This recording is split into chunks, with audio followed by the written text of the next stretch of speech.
Ever wonder why your fellow citizens appear to be suicidal when it comes to throwing out bad leaders and electing good ones?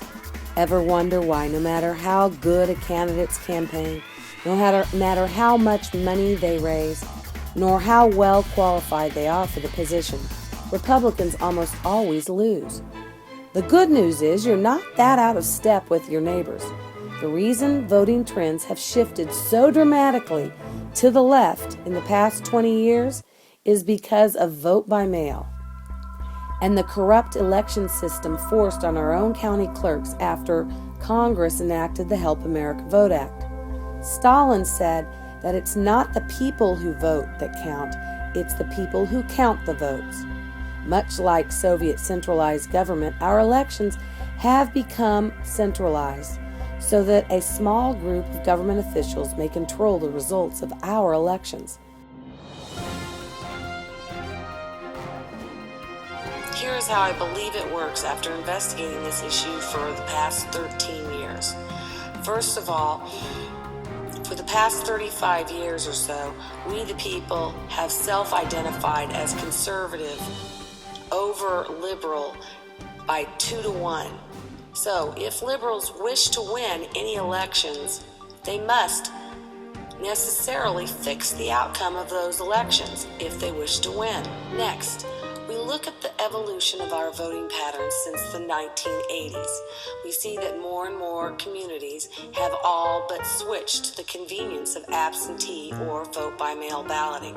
Oregon's current and former governor, John Kitzhaber, spearheaded this whole vote-by-mail movement back in the mid-90s, just in time for the 2000 presidential election, when Oregon eliminated all neighborhood polling places and the entire state began voting by mail. You may remember those red and blue maps of the U.S. showing or undecided for weeks after the November 2000 election. What you may not have noticed was that Oregon, too, was yellow, as it took them weeks to ensure a slight margin of victory for Al Gore. During that recount, I was told by a local downtown Portland retailer that numerous of his clients had confessed to him that they had voted twice for Al Gore under both their married and maiden names. I brought my young sons down to Pioneer Square to march on behalf of George W. Bush. This was my first Tea Party-like experience rallying with conservatives. Apparently, when voters are no longer required to mingle with their neighbors at their local polling places, fixing election results becomes a matter of flooding the voter rolls with ineligible voters, like pets. As far back as 2002, while making phone calls on behalf of GOP candidates, we began hearing over and over again that the only voter living at their home with that name was their dog or cat. Relocated Oregon residents. 2004, I myself spoke with a Republican registered to vote in Washington County who had moved to Washington State years ago. When we tracked back the address through VoterVault, we learned that she was registered to vote in the same home as a married couple of Democrats in a county she admitted never living in. Illegal aliens. Up until 2006, illegal aliens were freely ushered into Oregon with the blessing of our Democrat state governor. Social services events were staged in heavily populated Hispanic neighborhoods around Oregon to document them into the taxpayer-funded system, complete with voter registration cards. When the Bush administration insisted that Oregon stop providing easy access to driver's license to these people who were obviously undocumented workers or illegal aliens, the non-English speaking aliens converged on their Democrat leaders to complain loudly through interpreters that they had voted for them, and now they had been betrayed by the Democrats who promised them access to government benefits, including driver's licenses. Dead people. Around 2006, some fellow conservatives audited the election rolls from across Oregon and found that thousands of registered voters were no longer living, therefore were not eligible to vote, many of whom were registered with the same birthday, the 11th day of the 11th month of the year of our Lord, 1111. When confronted with this evidence, the Secretary of State instituted limited, controlled audit recounts after each major election in a vain attempt to satisfy our concerns about election integrity. Now it appears, once the voter registration rolls have been packed with fraudulently registered, ineligible, or non-existent voters, they need only manage the number of ballots as they come in from legitimate voters to ensure enough fraudulent ballots are funneled into the system over the 5 to 6 weeks surrounding the election, prior to the certification of the election results about 3 weeks after the election day. This could be accomplished by intercepting the ballots using corrupt temporary poll workers hired to transport ballots from the neighborhood drop box locations to their county elections offices.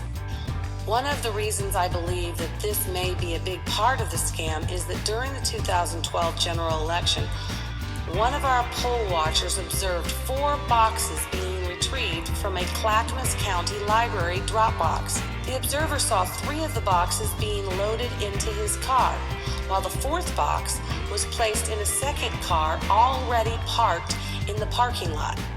Both cars drove directly to Clackamas County Elections, but only one car, the car with 3 boxes in it, was unloaded, while the other car, the one with 1 box of ballots left in it, left the parking lot, never to be seen again. Meanwhile, County Elections documented that indeed 4 boxes were delivered from that county's library at that time. This may mean that these workers were given a pre-filled out box of ballots to substitute in for the legitimate 4th box that was never delivered to the county elections. Just exactly how the necessary ballots are funneled into the system is still a mystery, but the evidence is mounting that this is indeed happening right under the noses of the many honest, duly elected county clerks across Oregon. One strong piece of evidence I have recently uncovered has to do with the dominant election system, ES&S, which is used across Oregon in all but 4 counties.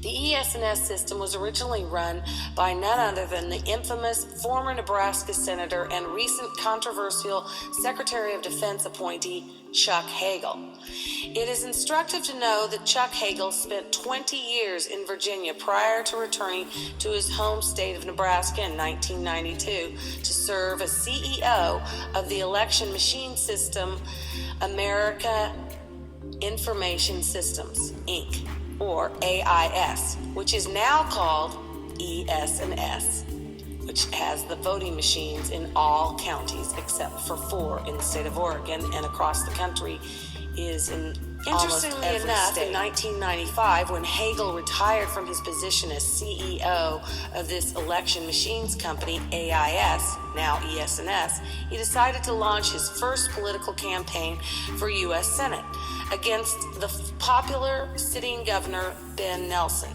in a state he had only lived in for a few years as an adult. Yet despite all that, Chuck Hagel becomes the first Republican senator from Nebraska in 24 years, with a decisive victory over Ben Nelson, winning 56% to 41%. This defies logic, as most incumbents, like popular 2-term governors, usually fare far better than candidates who have only lived in the state for a few years, as Chuck Hagel had done. Hagel's victory looks all the more suspicious when you consider the founder of the elections company, Michael McCarthy, served as Hagel's treasurer during his campaign.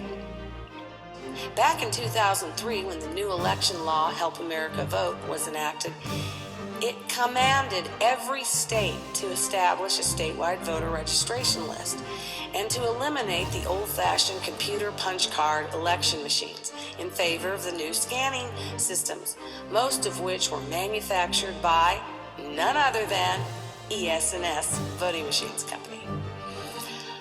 Oregon was ahead of the game with regard to the statewide voter list because they had hired the Kana brothers, Sabre Consulting, to begin crafting just such a statewide system way back in 1997.